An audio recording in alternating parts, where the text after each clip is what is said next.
Hello students and welcome to your English language class. Today we'll be reading yet another fiction from your supplementary reader, Moments. Now the title of this fiction is In the Kingdom of Fools and it's written by A.K. Ramanujan.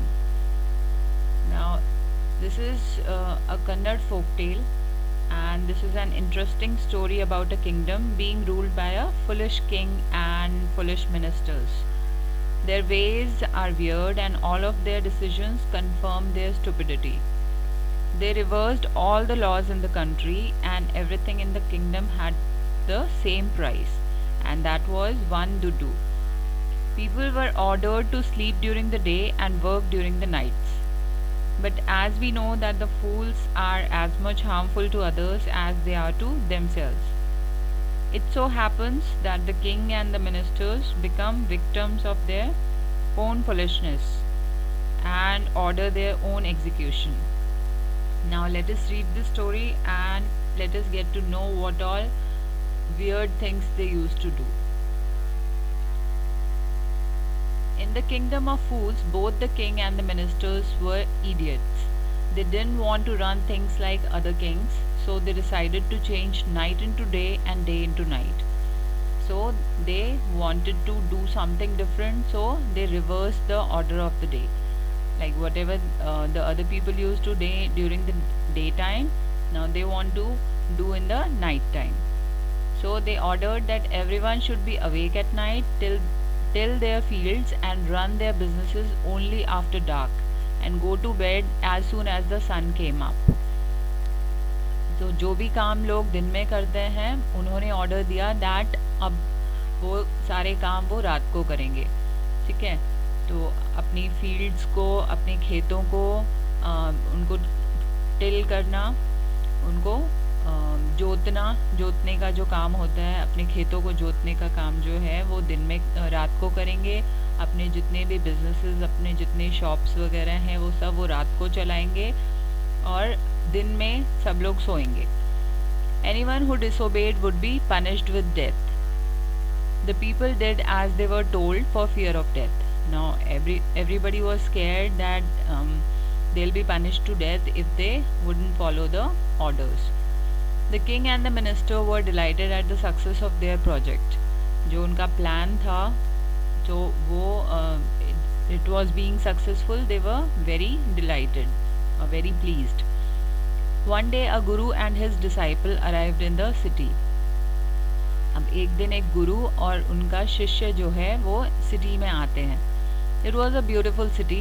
It was broad daylight, but there was no one about. मतलब दिन के time कोई भी चहल पहल नहीं थी. एकदम city जो है बिल्कुल शांत थी.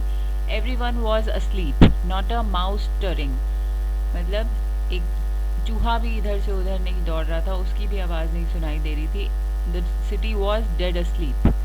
Even the cattle had been taught to sleep by day. मतलब जो उनकी cows और buffaloes थी और goats वगैरह थी, whatever they used to keep as cattle, they were all sleeping during the daytime, just like them. So the two strangers were amazed by what they saw around them and wandered around town till evening. अब जो ये गुरु और उसका जो disciple है, follower है, वो दोनों इस शहर में अजनबी हैं और वो कुछ अपना जो भी उनको खाने पीने की चीज़ें चाहिए थी उसके लिए वो पूरे टाउन में घूमते रहते हैं, बट उन्हें कुछ भी नहीं मिलता till evening. When suddenly the whole town woke up and went about its nightly business. और जैसे ही शाम होती है वैसे ही सब उठ जाते हैं and the city gets busy with the business and everything. The two men were hungry. Now that the shops were open, they went to buy some groceries.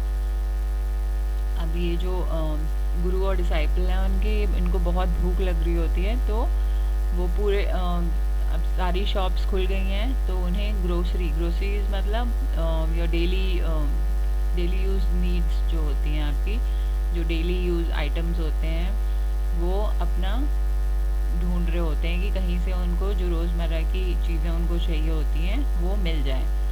Now to their astonishment they found that everything cost the same, a single dudu. अब उनको बहुत surprise feel होता है when they get to know that everything cost just the same. मतलब चाहे आप कुछ भी सामान खरीदें, you just have to pay a single दुड्डू, whether they bought a measure of rice or a bunch of bananas, like whatever way, कितना भी किलो वो राइस खरीदें या bunch of bananas, वो कितने भी बनानास खरीदें, it'll cost them just a duddu.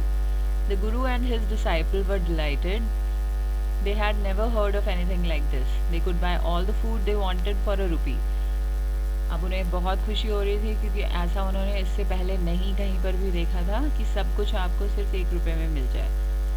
When they had cooked and eaten, the Guru realized that this was a kingdom of fools and it wouldn't be a good idea for them to stay there.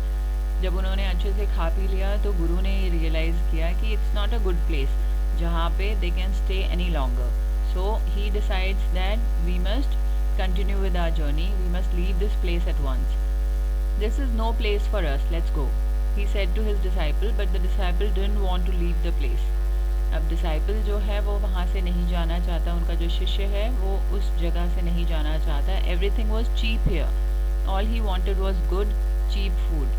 अब उसको सिर्फ चाहिए था कि उसे जो भी है खाना वो बड़ा ही सस्ते में मिल जाए और अच्छा खाना मिल रहा था वहाँ पे और बहुत ही कम प्राइस में। So he was very much satisfied staying there. The Guru said, they are all fools, this won't last very long and you can't tell what they'll do to you next. वो कहते हैं कि ये सब ज़्यादा दिन तक नहीं चलेगा और हमें नहीं पता कि नेक्स्ट वो हमारे साथ क्या कर दें। But the disciple wouldn't listen to the Guru's wisdom. He wanted to stay. The Guru finally gave up and said, do what you want, I'm going, and left. अब गुरु वहाँ से चल देते हैं और डिसाइपल उनकी बात नहीं मानता है, वो वहीं रुक जाता है। The disciple stayed on, ate his fill every day. Ate his fill मतलब जब तक उसकी टमी अच्छे से फिल नहीं हो जाती, उसकी बिल्कुल अच्छे से वो खा नहीं लेता, तब तक वो खूब खाता है क्योंकि everything is so cheap out there. Bananas and ghee and rice and wheat and grew fat like the street side sacred bull. अब वो खा के एकदम बुल की जो स्ट्रीट साइड बुल होता है, सेक्रेड मतलब पायस, पवित्र बुल जो होता है उसकी तरह खा के एकदम मोटा ताज़ा हो जाता है। Now one bright day a thief broke into a rich merchant's house. अब सिटी में क्या होता है, एक दिन एक थीफ जो है वो मर्चेंट, एक बहुत रिच मर्चेंट होता है, उसके घर में चोरी से घुस जाता है। He had made a hole in the wall and sneaked in. Sneaked in मतलब चुपके से घुस जाना। And as he was carrying out his loot, जो भी उसने अपना चीज़ें चुराई होती हैं उनको उठा के वो लेके जा रहा होता है। The wall of the old house collapsed, और एकदम से जो दीवार होती है पुराने घर की वो गिर जाती है on his head and killed him on the spot. और वो जो थीफ है वो वहीं के वहीं ही dies on the spot. His brother ran to the king and complained. अब जो उसका भाई है उस चोर का, वो दौड़ा दौड़ा किंग के पास जाता है and he complains that your highness when my brother was pursuing his ancient trade. Now look at the way he is putting it, pursuing his ancient trade. He is not saying that he is a burglar और a thief and he was doing a mischief out there, he is doing a misdeed, but he is putting it this way that he was pursuing his ancient trade, जो उनका दादा परदादों का जो trade है, जो व्यवसाय है वो कर रहा था। A wall fell on him and killed him. This merchant is to blame. He should have built a good strong wall. अब वो अपने डिफेंस में, अपने भाई के डिफेंस में कह रहा होता है कि मर्चेंट की गलती है, उसको एक स्ट्रॉन्ग वॉल बनानी चाहिए थी। You must punish the wrongdoer and compensate the family for this injustice.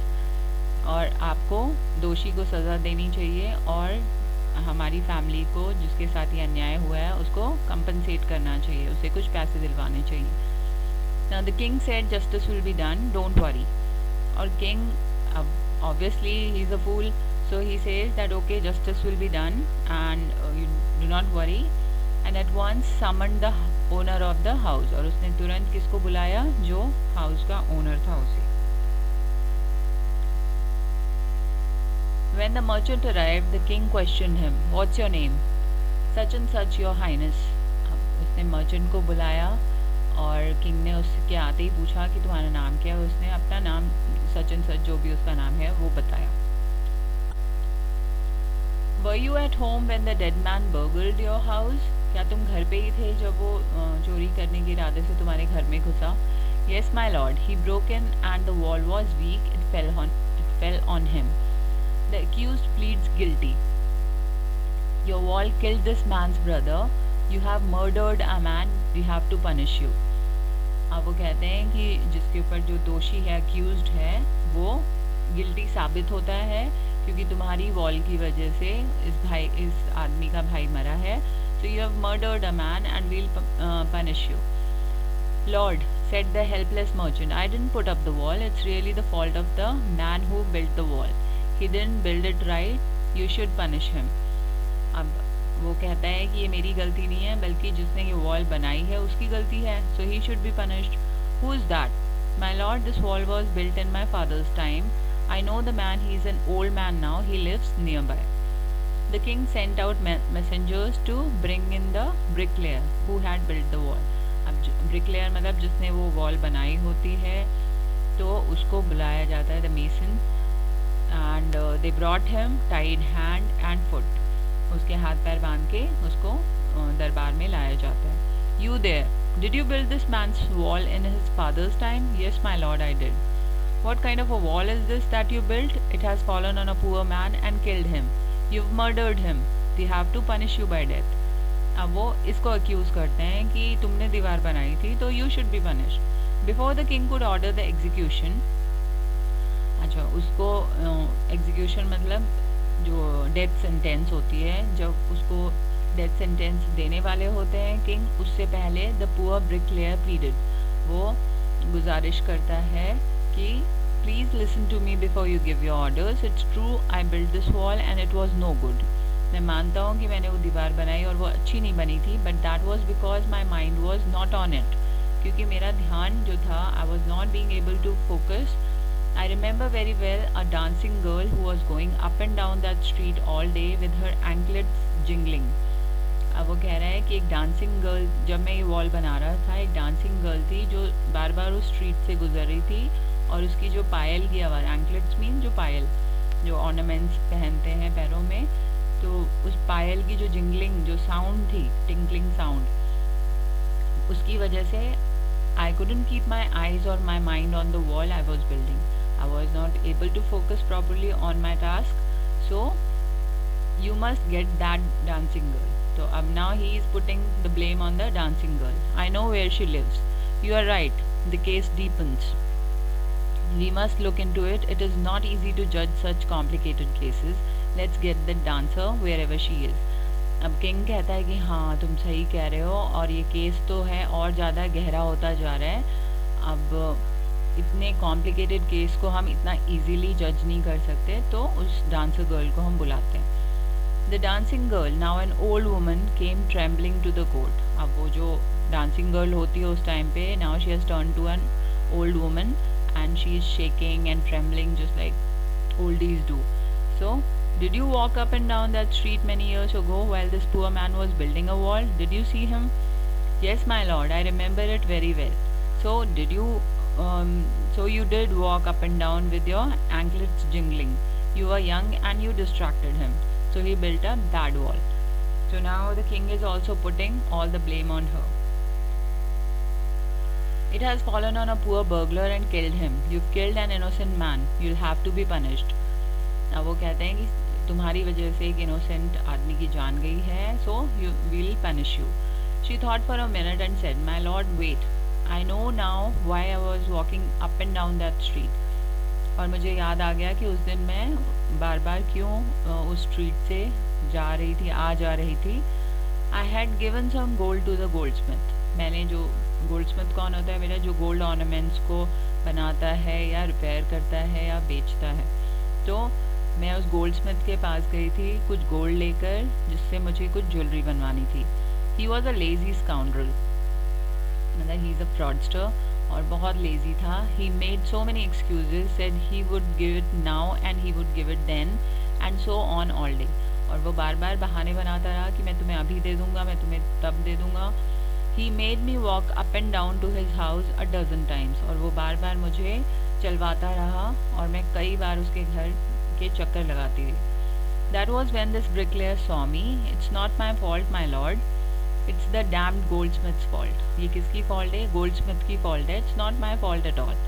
Poor thing, she is absolutely right, thought the king. अब किंग ने फिर सोचा कि हाँ ये तो ठीक कह रही है, इसकी गलती नहीं है, अब तो एक गोल्डस्मिथ की गलती है. Weighing the evidence. We have got the real culprit at last. Get the goldsmith wherever he is hiding at once. और वो किसको समन करते हैं? गोल्डस्मिथ को. The king's bailiffs. Bailiffs कौन से होते हैं? जो उनके ऑफिसर्स होते हैं, जो उनके ऑर्डर को पूरा करते हैं. तो अपने ऑफिसर को भेजते हैं वहाँ पे. सर्च फॉर द गोल्डस्मिथ, और वो गोल्डस्मिथ को ढूंढते हैं. Who was hiding in a corner of his shop. When he heard the accusation against him he had his own story to tell. जब उसको पता चलता है कि उसके ऊपर ये ब्लेम लगा है, तो उसके पास भी एक स्टोरी होती है सुनाने के लिए. He has his own explanation and justification.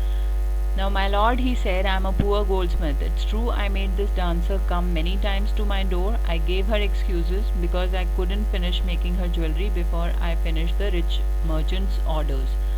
अब वो कहता है कि हाँ मुझे याद है कि मैंने उस दिन इसको बहुत चक्कर कटवाए थे, लेकिन गलती मेरी नहीं है, रिच मर्चेंट की गलती है, जिसने कहा था कि सबसे पहले तुम मेरे ऑर्डर को पूरा करोगे. They had a wedding coming and they wouldn't wait. कि उनके घर में शादी है and they were not ready to wait any more. You know how impatient rich man are. और वो कहते हैं आपको पता है कि रिच मैन कितने इम्पेशेंट होते हैं. They want to get their things done then and there. Who is this rich merchant who kept you from finishing this poor woman's jewellery, made her walk up and down, which distracted this bricklayer, which made a mess of his wall. अब वो पूछता है कि कौन था वो rich merchant जिसने तुम्हें इस पुअर वुमन की ज्वेलरी बनाने से रोका और बार बार इसको आने जाने पे मजबूर किया, और ब्रिकलेयर जिसकी वजह से डिस्ट्रैक्ट हुआ और जिसकी वजह से वॉल गिरी. तो जस्ट लेट मी नो. तो वो उससे उसके बारे में पूछते हैं. तो फिर इससे आगे क्या होता है वो हम इसके बाद की स्टोरी हम नेक्स्ट वीडियो में पढ़ेंगे और समझेंगे. I hope you have understood the story till now. Okay, so you have to just read the story and understand it, and just mark the difficult words and write it in a rough notebook and try finding out the meaning of all the difficult words from the story, and submit your homework by tomorrow 3 p.m. Thank you for watching this video.